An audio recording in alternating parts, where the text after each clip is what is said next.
Okay. I'm kind of covered by the map. Welcome to Zero Bad Ideas. I'm Jason, Shane. So, We are starting a Gloomhaven campaign today. We have no idea how the game... I mean, we've watched the tutorial. We know how the game works. We literally just watched the tutorial. But we don't know anything about the game. We don't know what we're in for.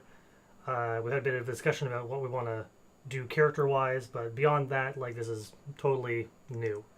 And blind no spoilers. exactly, I actually changed my tags on Twitch to one of the tags be no spoilers. Hashtag no spoilers. Want no spoilers and first play or something. There's a tag like that. Anyway, so hopefully I want to do this weekly. Yeah. And Luke can't join us because he couldn't commit to. No. I was actually going to do this solo, but Shane was interested, so I figured let's do a 2-player one then. Yeah. We have a camera here at the table, which you can see pointed at The lovely Gloomhaven. Which I've also got a tripod here that I thought I might use, but it's too much effort to switch it back and forth. I could put a third camera there at some point to see the whole table and have like an action cam. Yeah. And then just use the stream deck to change it. Yeah. Just have a third thing on there, actually I'll switch back to my scenes. So we're gonna get through some character stuff, so get ready to experience that. Anything else you want to add while we get set up here? I guess I don't know. Not really. I'm gonna if we're gonna talk about who we're gonna play. Yeah. So I'm gonna play as a spellweaver. Okay. You don't have a lot of health, but you have a lot of damage, I think, and different spell type damages. Yeah. Is that what you were reading? It was reading that. I was reading kind of some FAQs that they're mostly AOE. Probably they survive the most. They have the most cards out of the starting characters. So. Oh, they have a higher hand limit. A higher hand limit. Yeah. I think one of the characters only has 8 or something like that. Like, that's really that's a hindrance. Unfortunately, I was leaning towards playing. Like we were talking about playing the Cragheart. I wasn't set with it, but I can't be a Cragheart and do AOE if you're going to be a ranged character. We need someone to be in there. Yeah. And then my backup was a Scoundrel, but Scoundrel has a lot of powers that do more damage if they're targeting people who are either adjacent to allies or isolated from other enemies, which again doesn't really... I wouldn't benefit from that if you're never adjacent to enemies. Unless you got targeted by enemies, then it might help. But like, since we can't plan what we're actually going to do independently... Yeah. We can sort of talk about where we're going to go and what we're going to do, but we just don't want to talk about numbers and stuff like that. Yeah, specifics and stuff. But I mean, like, I am a ranged AOE. Yeah, exactly. So I'm not really going to... I don't want to get up in the front, right? Yeah. Like, so I want to be a melee attacker. Right. But like... So I can do some healing. Really, I'm a ranged AOE dealer, do some healing. My choices are either the tank to take damage or the Scoundrel to receive damage. What's the Scoundrel's health? 8? No, okay. I told Tash that I would wait till you made your decision and I would choose whatever would like go well with it to balance it out. Once we retire characters and change up, then we'll see how that affects things. But I'll go with the brute then. These are the only cards I didn't actually look at to see like what the difference was. Like I have a bunch of +1s, I guess. So these are the attack decks? +3. Yeah, so whenever you do an attack, you flip one of these cards over and you get a bonus. So this would do +1 damage. Right. +1 damage. Yeah. And also give me 1 shield. Right. Okay. So do we take everything, including these ones that have the X? What is the X at the top there? So the X's are ones that they're more advanced than the level 1s. Right. So it's recommended to start with just the level 1s, but you could swap in an X. You always have the X's available. So every scenario we start, you can choose to rearrange what What do you get? What initial What spells? you get 8 cards. You only get 8 cards? What do I get? 10? Yeah. Oh, so maybe I was wrong with the Spellweaver being the one that hits the most. So I start with 8, but I'm apparently, according to other people, I level up fast. So you didn't name your character. You don't have to put anything else on here yet because there isn't anything to put on there. I guess you can check off that you're level 1. So when you run out of, when you play this character 5 times, you either rip it up and throw it away? I don't know. They only have... I'm going to photocopy it. I'm going to scan the character sheet. Yeah. Just...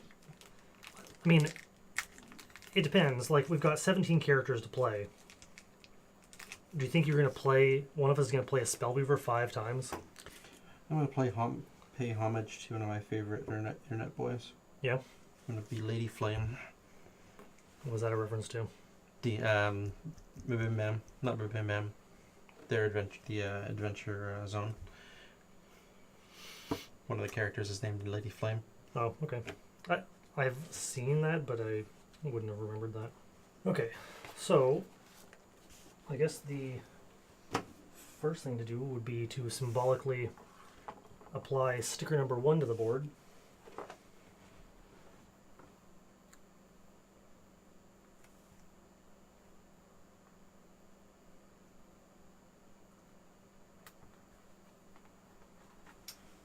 Nailed it. I kind of want to be a Cragheart because, like, their story is like actually really shitty. They're this race of rock people, and they're totally just rock except for their chest, which is like this shiny clear glass. Yeah. And inside the glass, they have like a sort of a heart, like an energy core that glows whatever color of like magic that they're like attuned to, whatever the elements they're connected to. Yeah. But they start out without any of that, and they have to like work as hard as possible to get to that point. Yeah. There seems to be like a timeline, like a time crunch. You got to get to that point. And if you can't like become one with one of the elements, Yeah. then they smash in your glass part. So on his character, it's all like his chest is all broken, so you can never be connected to an element. And you get exiled, and that's why they're called Craghearts. What? That's what I said. Yeah. Yeah. The Inox are like lizard people, I guess. Yeah. We call him Beefcake. We call it a beefcake. Brutus the Beefcake. I'm not playing beefcake for X levels till 8. Oh, we need personal quests. Yeah, I'm going to call them A2. I'm going to spell it A-E-T-U. I feel like I should use an X. There's a silent X at the end. A-E-T-U-X. Silent X. A2. Hmm? A2. Yeah. Do you want to show the camera what your request is? I won't look. Sure. This is... I don't know how well my it'll see it. quest. Oops. I'm not sure what the focal range is on that camera. Mine is this one. How can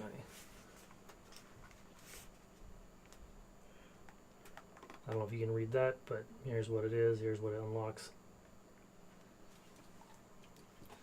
So you need these specific 20 cards to make a deck, but they have numbers on the bottom. So as long as they're all ones, Yep. you have all 20. All right.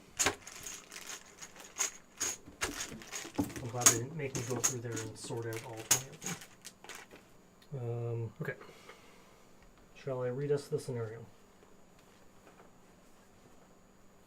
Yep. Okay. So requirements, no requirements to do this one. Goal, kill all enemies.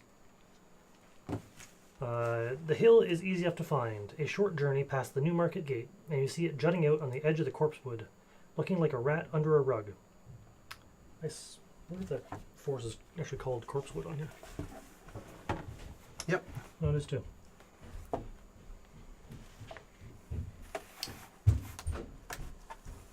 Moving closer, you see the mound is formed from a black earth. Its small, overgrown entrance presents a worn set of stairs leading down into darkness.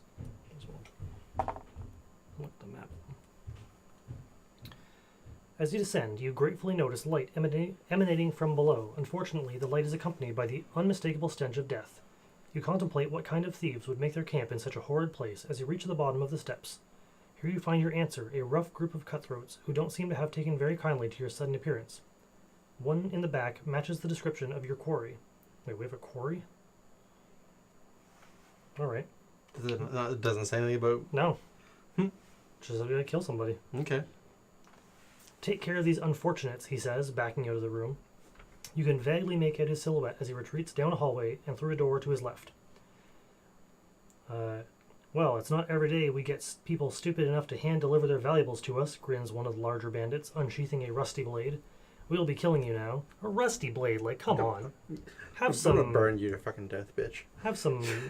Decorum. Like, no, what was I going to say is... pride in your work. Pride.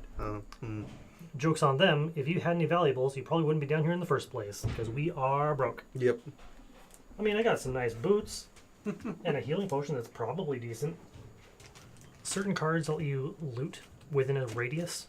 So if you had, like, loot 2, you could play that and loot everything within 2 spaces of you. Mm-hmm. But if you end your turn on a lootable thing, you're obligated to loot that right then. I need a 7 on this? But no. Why is this? That means if we get to this and we open it, we look at the back to see what number 7 gets us. Oh, I need a standee for my brute. No, wait, I don't need a standee. We have miniatures that miniatures that I can take out. I haven't even opened these. I don't even know what they look like yet. I have 6. Very nice minis. They're pretty good. Yeah, they are. They did a really good job. They had lots of detail on them. Yeah. Oh. So this is me. I'm a brute. And Shane is this cool ass spellcaster. So you want to start over here in the I'm corner? gonna start over there in the corner. Yeah. I'll start in front of you then. I want to know when we get to be Link. Long. More like you tell me this box doesn't have Link inside it. It's actually long. I mean, don't tell me that doesn't have Link in it because... No spoilers. No spoilers, exactly. Okay. We are set up for this scenario. What's a short rest again? So, I also have one of those. So, a short rest is at the end of your turn. You know what extended rest is, right? Mm-hmm. Extended rest is long rest as you 99 movement. Yeah. Those so discard and recover the rest. Heal 2. You choose one of your discarded cards to lose. Yeah. Everything else comes back into your hand. Yeah. A short rest at the end of any turn, you can lose one random card from your discard pile, and I think you gain the rest back to your hand. Yeah, let me double check. You shuffle your discard pile, randomly place one in the lost pile, return the rest to your hand. If you would like to keep the card that was randomly lost, you can suffer 1 damage and then randomly lose a different card, but only once. Right. So you had a one-time chance to not discard the card you wanted by taking a damage, and then you lose a card no matter what. I see. No experience. I don't understand what the experience XP chart on the side of my character sheet's for. I only lose a 9. Mm-hmm. Like, is it to use it if you don't have... You want to use the dials, put little tokens on here to track them up and down? I don't know why I'd ever do that. I mean, this only goes to 26. I mean, you make XP. That's what the XP notes section is for. To, I guess every scenario we write down how much XP we have, and then when it adds up to the right amount, you probably can't get more than 26 experience points in one scenario. Maybe. Like we need 45 experience points to get to level 2. Mm-hmm. And if we're gonna get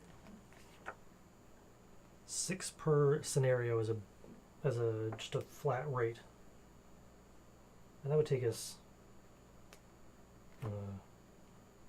9 scenarios to get to level 2. That can't be right. Characters do not automatically gain experience from killing monsters. Only using specific actions awards experience. Well, there we go. So we're going to have to optimize the use of our skills that give us experience. Mm-hmm. We're going to have this fight at a Dutch angle. Better than a lens flare. Okay, so Alright. yeah, after players have selected the 2 cards or declared a long rest, reveal monster ability card for each type of monster has at least 1 figure on the board. So just the bandit cards. Oh, and the bandit guards that we're fighting have 6 health, but the elite one has 9. Okay. And then when they move, they'll move 3. The elite guard moves slower. And when they do damage, they do 2 damage. Elite one does 3, plus anything modified by the modifier deck. Right. Yeah. Do you have to move the exact amount of the max? The amount No, of I think cylinder? that's the most you can move. I don't think you're required to move the whole amount. I don't see why it would be. You move through allies, not enemies or obstacles. When you enter a trap, you trigger it. Can't enter movement on the same hexes as a figure. Can't move through walls, obviously. But if your move says jump on it, then it's a jump. Mm-hmm. And then everything but your last space is considered jumping. Can I change where I start? Sure. That wouldn't affect anything. Okay. 32. 20.